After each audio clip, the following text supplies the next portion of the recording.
Come along, children. Now we're going to have a little music.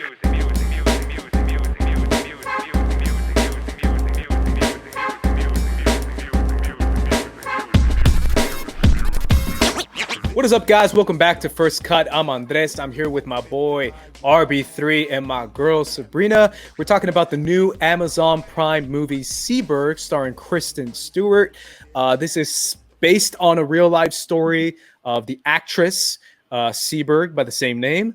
And this is a fascinating, kind of under the radar movie that I thought was really interesting. When I saw the trailer, I was very interested in seeing this movie. And then when I found out that it was kind of tossed onto Amazon Prime, I definitely wanted to check it out right away. But I want to get your guys' thoughts on this movie. I'm going to start right with you, RB3, because you're the one who told me to watch this movie. You recommended it to us.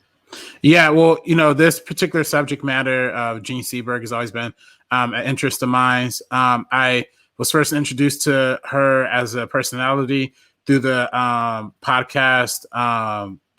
It's the Hollywood podcast. You Must Remember This. And that goes through like old history of Hollywood stuff. But, she was one of the many white actors and entertainers who donated to like the Black Panther parties and Black activist parties during the late 60s, early 1970s, along with people like Marlon Brando and Jane Fonda, who Jane Fonda got into a lot of trouble with the whole Black Panther scandal and a lot of her radical movements, to the point that she was like nationally defamed.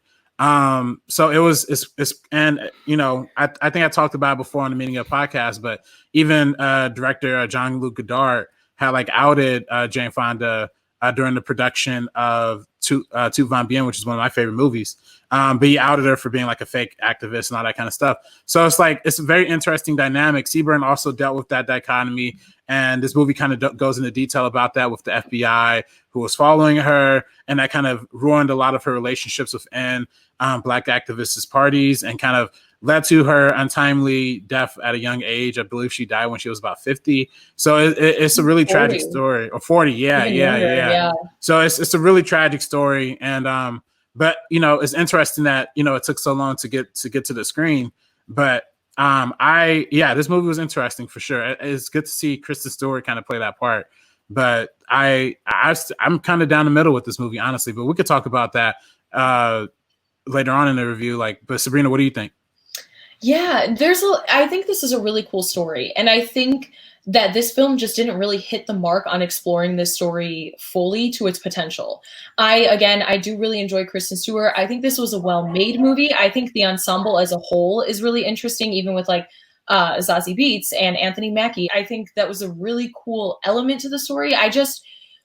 I don't know, with these types of films that are based on this really kind of heavy subject matter, like real world subject matter, and trying to be with everything with the Black Panthers and everything that's happening, and kind of focusing on Jean Seberg, even though this is an amazing story and she seemed like a great person, and there was a lot to tell about this. I just think that they kind of took this interesting story, something that could have been really, really great, and it just wasn't fully explored. I think it was kind of muddled with all of her personal life stuff, and the inclusion of all of that, to the extent that they had it, felt a little Lifetime drama-y.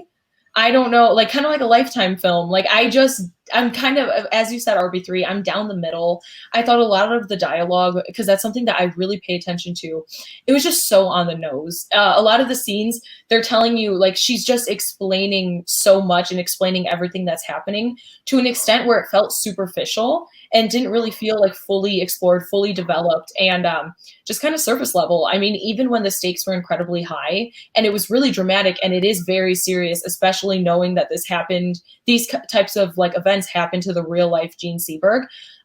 So it's very dramatic. I just didn't feel the weight of it, which I was disappointed by. And, I just think this kind of results in a lack of heart with Jean Seberg. I never really felt super attached to this portrayal of her. I've read a lot about her stuff, kind of when this was all happening, and when this film was announced, I read a lot about it, because she was kind of at the forefront of French New Wave cinema, which is something that, me and RB3, we really, really enjoy. So I was really excited to see this story, and it just, the result was okay, in my opinion. Yeah, I mean, it's funny how you guys, all three of us, kind of agree on that. The movie felt kind of empty for a movie that had so much feeling, right? I mean, it's Yeah. almost empty feeling. The idea of all these high tension moments kind of being thrown at you and yet not really feeling the dramatic effect of the nature of it, considering the subject matter, right? Because the subject matter is right there. The first thing that kind of came to my head was the idea of, and I know this is just the real life story, so it's not like you can do anything about it, but the idea of framing her character as the centerpiece character around this civil rights movement and the effect of the Black Panther movement had during that time, it almost felt a little bit weird. I don't know if you guys got that vibe as well, where it's like, Yeah. look at this powerful white woman Well, standing up against a man. well, it doesn't just feel weird. It feels like white savior, like, and we talk about Yeah. that a lot in a lot of movies. To some extent, you know, other movies outside of dramatic films do that a lot too. Like Extradition, I think, is one that came out recently that kind of felt like a little white savior-y too. And it's kind of interesting because I thought this point of cinema I kind of like evolved a little bit. Like I thought, we had the Help, and then we had The Blind Side, and I thought that was kind of like the beginning of the end of this type of movie. But this movie, well, just in 2020 in general, we've already had a couple, and of course, Green Book is another one that's a recent Best Picture winner that kind of probably influenced the decision to make this movie. But again, it's like, yeah, we're kind of heading back into a direction where we're getting a lot more white savior-y type of movies, and it's funny because like her, Seberg's journey in general, like this could have been just a small facet of it, of her entire story, or this could have been, or you could have told the story of this specific instance, like of this specific Black Panther instance. But I felt like the movie kind of chose to be like this kind of weird middle ground where it decided to tell kind of everything, but particularly focus on the Black Panther stuff, which makes it like kind of feel like it's only her story. It's exclusive to just her. And, unfortunately, it does discount a lot of the movement that was happening in the party during that time. And we see familiar things like, like obviously we've seen Selma and we've seen Malcolm X, like those scenes where, the FBI is calling your phone and on the other line is, somebody, like it's a tape recording of somebody cheating. But they kind of repurposed that in this movie to make her kind of the victim of that. So it's like, which, is that was a real issue that the FBI was really dealing with Black leadership, but it's kind of reappropriating it for Kristen Stewart's Gene Seberg character.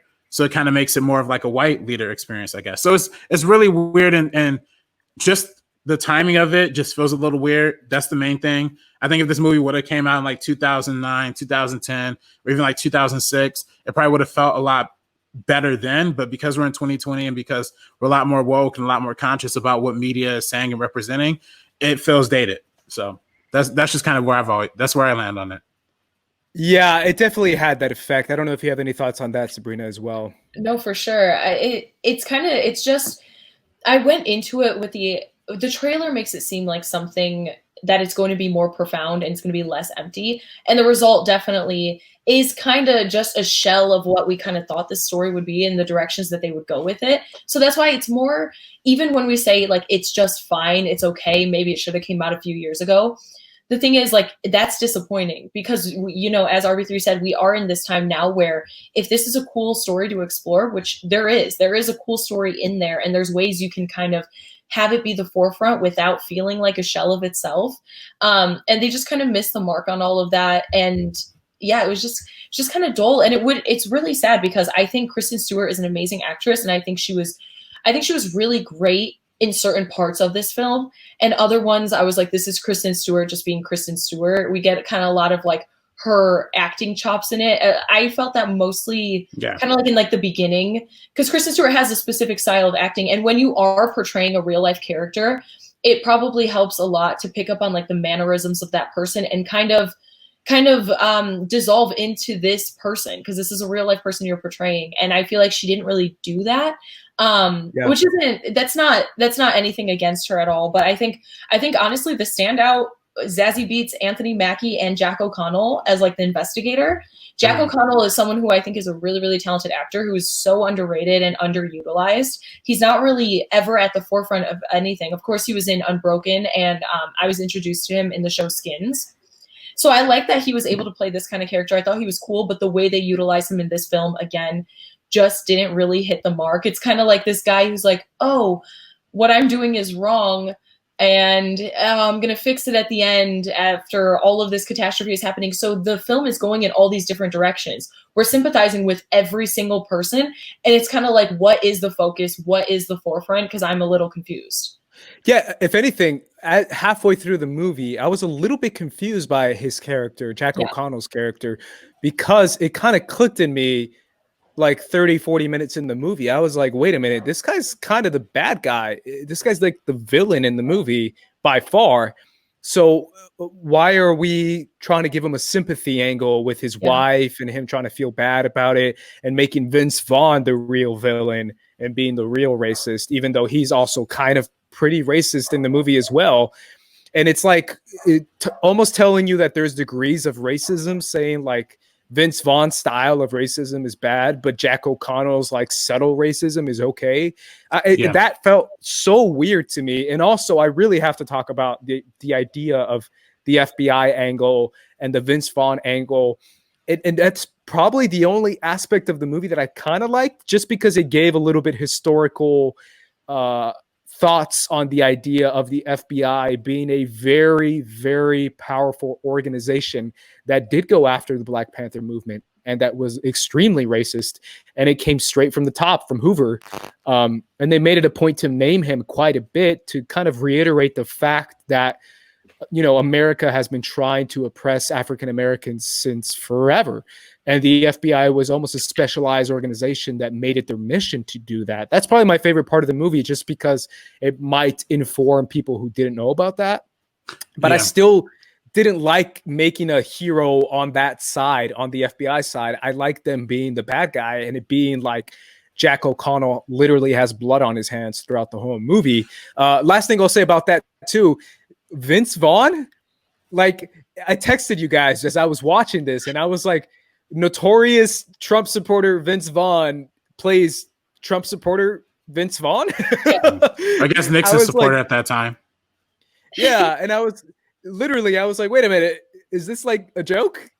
Did you guys catch on to that, or was I the only one who was like, this is a little too close to home where Vince Vaughn is playing a different version of Vince Vaughn? Yeah, no, this is why this movie is kind of crazy, like on a bunch of levels, right? Like it's crazy in the fact that it makes this white French new wave actress the hero of a civil rights story. And it's also crazy that this movie also heroinizes and gives a protagonist and a characterization to an FBI character who the FBI was fundamentally going after these organizations and trying to undermine them. It's like this movie has zero concern for the actual civil rights movement and was more concerned about showing a different perspective or the white guy trying to help them. Yeah. And that just goes to, again, the institution that we see in movies like The Help, where there's like, not everybody's racist. It's just one bad apple. And no, it's not just one bad apple. It's an entire system. It's an entire institution. The FBI is literally a government organization that sought after Black leaders. So the fact that they make one of these characters the protagonist in this movie, along with a French actress who maybe had one affair and donated one check to the Black Panther Party, that's the focus, is crazy. So that's what I'm saying. Like if this would have been a small part of the Jean Seberg story, where you also see her rise through movies like Breathless, and you spend a lot more time, because when it starts to get to the end, the stuff about the post civil rights stuff, when it started to get into like her daughter, like the loss of her daughter and all of that stuff, like, you know, when she was pregnant, like that stuff was when the movie finally got interesting to me. But then it was like, it's too little too late. Like this could have just been one run-in that we could have seen for like 2 or 3 scenes and just would have made her character look way cooler. But no, it has to be a full center of conflict throughout. So it's just weird. It's just weird that this movie comes out in this time and represents what it represents. 100%. I mean, with Anthony Mackie and Zazie Beetz' characters and like the Black Panther Party as a whole, we get so little of it. we get so little of it, and they're just basically background to everything with Gene Seberg, and it just doesn't really make sense. And even like the scenes that we do get with the movement as a whole, it is so insane that the big like climactic, or not climactic, but like the big thing in the beginning is her like getting off the plane and seeing all these people getting their picture taken. She gets right in the middle, gets right in the front, and like raises her hand with them. And like, it's to show support, but it doesn't even feel like that. It feels like she's getting all of the attention and she's taking attention away from what's happening. And that's kind of what this film represents as a whole, which is why I was disappointed by it. And even stuff like the party scene where she throws a party for all of them, just the interactions that are happening between all of that, it just feels so hollow and it feels so empty. And there was definitely something that was worth exploring in there. I just think the execution that they had with, again, I know we've said this a lot, but Jack O'Connell's character, giving him a sympathetic angle, it just does. And at the end, this ending scene is supposed to be like big and profound, and it's between Gene and Jack O'Connell's character, and it just falls completely like flat for me. It's him trying to redeem himself and fix it, and it just doesn't hit right. And yeah, the whole time I was like, am I supposed to feel bad for this guy? Like, this guy literally has blood on his hands, and I'm just like, oh, but he's really nice, and I'm just like, what? It felt so bizarre. Yeah. This movie, it felt really. I hate that this movie kind of is what it is, because the performances in there are really spectacular. I've always argued that Kristen Stewart is a really, really great actress. I was going to say, I actually think she's good in this. I actually think she's really good in this. Yeah. And I think she's a great actress in general. So yeah. And like you said, Sabrina, Anthony Mackie was great in it. Zazie Beetz was great in it. Even Jack O'Connell was great in it. It's just great performances in a really dated concept and a really dated movie, unfortunately. Yeah. I mean, overall, guys, those are our thoughts on Seberg. Let us know in the comments down below if you've seen it, or if you want to check it out, or if you've even heard of this movie. But either way, guys, those are our thoughts for the First Cut crew. I am Andres. This is RB3. I'm Sabrina. And we are peacing out. Peace out, guys. Breathless made you a star of the new wave.